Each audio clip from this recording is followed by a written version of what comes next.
Hola chiquillos, ¿cómo están? Acá estamos otra vez. La idea de este video es que revisemos el texto que les pedí que leyeran en la guía anterior. Avancemos entonces.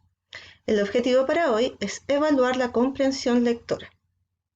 Necesito que a medida que les vaya resumiendo las ideas que se iban planteando en el texto, ustedes vayan viendo cuáles fueron las que no entendieron bien, inclusive las que se saltaron, para que logren entender exactamente lo que se quiso entregar a través de esta lectura. Sabemos entonces que el título de su lectura era La verdad de las mentiras de Mario Vargas Llosa. Bueno, en realidad este es un libro, ¿ya? Un libro que fue publicado en 1990. En él podemos encontrar ensayos en los que se analizan novelas y relatos del siglo XX. Ustedes solamente leyeron la introducción, y esa introducción estaba dividida en dos partes. En la primera, a grandes rasgos, se reflexionaba acerca de la ficción literaria, y en la segunda, también a grandes rasgos, podemos encontrar la diferencia que el autor encuentra que hay entre verdad histórica y verdad literaria. Continuemos. Primera parte entonces. Primera parte, ahí sale. Con lo que nos encontramos al inicio del texto es con una situación que nos cuenta el autor. Y esta situación nos hace preguntarnos, ¿el valor de una novela depende de qué tan reales son los hechos que narra? Él comenta que hubo un tiempo en que sí, que lo más importante era justamente que la novela estuviese basada en hechos reales. Y también nos comenta que en la actualidad todavía hay personas que determinan si una novela es buena o mala si es que ésta tiene aspectos de la realidad comprobables. Ya, si no es así, no es una gran novela. Esto nos lleva al concepto, si se acuerdan, de ficcionalidad. Lo vimos en la clase pasada. ¿Qué era la ficcionalidad? La representación, ¿cierto?, de ciertos elementos que nosotros encontramos en la realidad, pero de una manera diferente. Recordemos que la ficcionalidad tomaba elementos de la realidad para poder crear una obra. Y justamente a través de las citas, continuamente voy a ir poniendo citas y voy a ir parafraseando las ideas del autor, ¿ya? A través de esas citas, entonces, podemos recordar y comprender bien el concepto de ficcionalidad. ¿Qué dice él? No se escriben novelas para contar la vida, sino para transformarla, añadiéndole algo. ¿Qué más nos dice? Todas las novelas rehacen la realidad, embelleciéndola o empeorándola. Por lo tanto, de acuerdo a esto, podemos decir perfectamente, y eso también lo plantea, que las novelas mienten. Pero también advierte, el camino de la verdad y la mentira en el mundo de la ficción está sembrado de trampas. ¿Qué tanta mentira hay? ¿Qué tanta verdad podemos hallar? Nos dice que las novelas expresan una verdad que solo puede manifestarse de forma disimulada y encubierta. Una verdad que tiene que ir enganchada, que tiene que ser parte de una mentira para poder salir a la luz. Quédense con esa idea porque más adelante la vamos a retomar. Las novelas nos cuentan historias que no son reales. Vamos a ver. Por lo tanto, ¿significa que son sinónimos de irrealidad? Acá el autor plantea una idea que no sé si ustedes han escuchado. Él nos indica que la historia no es la esencia que hace pensar que una novela corresponde a una ficción o que es irrealidad. O sea, que la ficción no está en la historia solamente, sino que en el hecho de que está escrita, de que solamente vive en las hojas de los libros. Es una vida que está hecha de palabras, no de experiencias concretas. Un personaje de una novela no muere nunca, a menos que se maten en la misma novela, pero me refiero a que también puede resucitar. Nosotros abrimos el libro y aparece el personaje. El Quijote nunca muere. Cada vez que alguien lo lee, aparece. Madame Bovary tampoco. Ninguno de los personajes de las novelas desaparece, ni sus historias tampoco.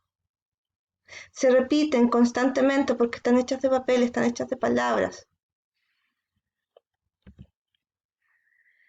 Al traducirse en palabras, los hechos sufren una profunda modificación.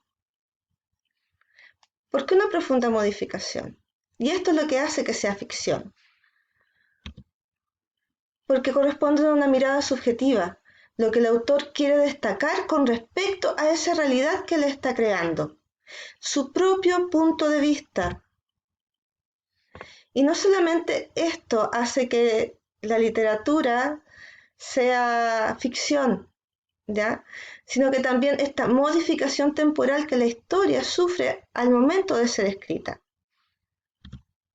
La vida real, la que nosotros vivimos constantemente, la que nosotros estamos imbuidos, es inconmensurable.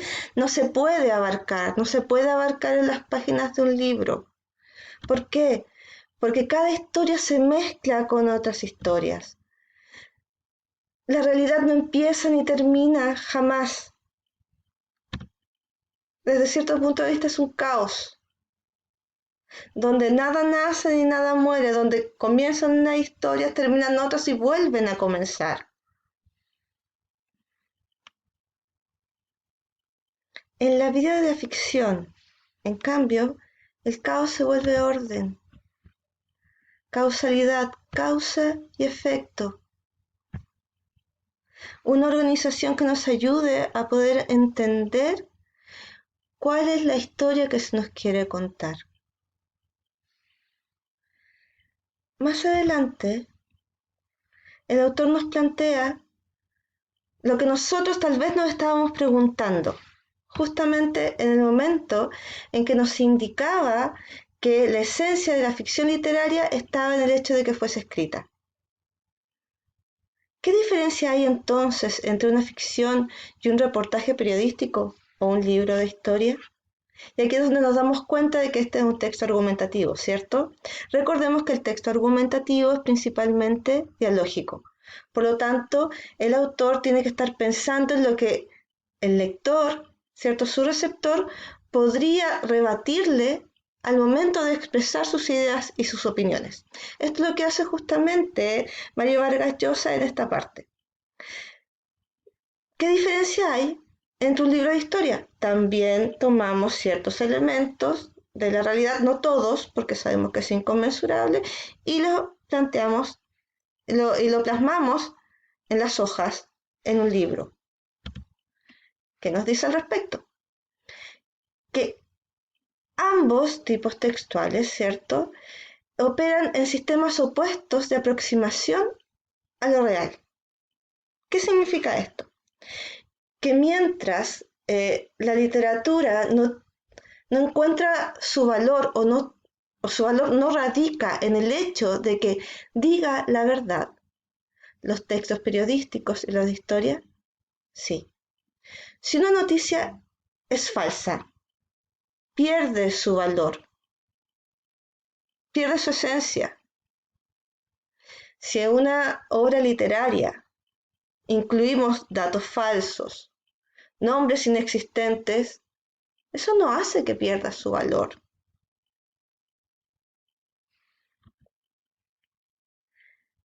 Cita textual. En tanto que la novela se revela y transgrede la vida, aquellos géneros, o sea, los periodísticos y los de historia, no pueden dejar de ser sus siervos. están directamente relacionados con la realidad. Y mientras más comprobables son los hechos que ellos plantean, mayor valor tiene el libro de historia y mayor valor tiene el reportaje periodístico.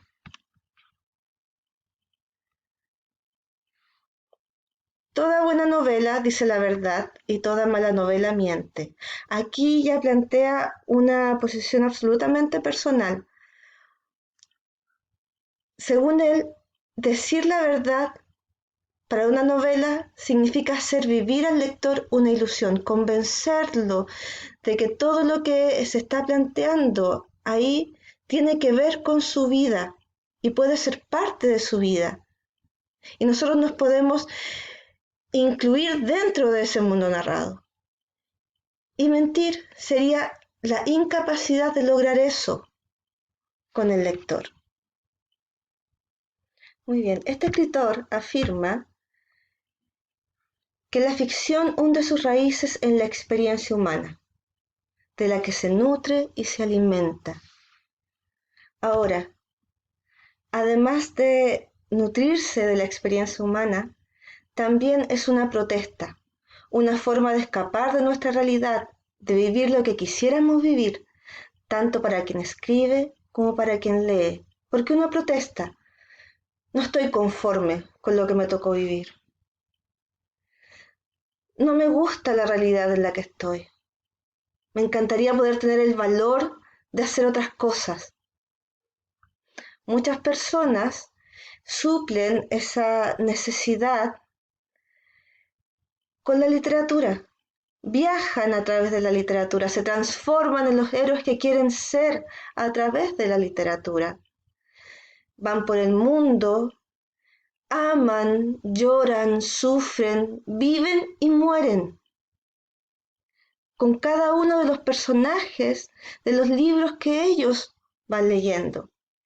Y de alguna forma también ellos se convierten en esos personajes. Dice que la literatura es un reflejo de lo que querían ser y vivir los hombres de diferentes épocas. Refleja y representa los anhelos de las personas de diferentes tiempos. Las mentiras de la novela no son nunca gratuitas, llenan las insuficiencias de la vida. Aplacan transitoriamente la insatisfacción humana. Gracias a ella, somos más y somos otros, sin dejar de ser los mismos.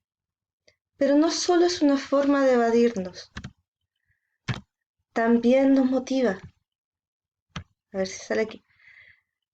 Nos motiva, espolea, como dice ahí, los deseos y la imaginación. ¿Qué es lo que yo podría llegar a ser?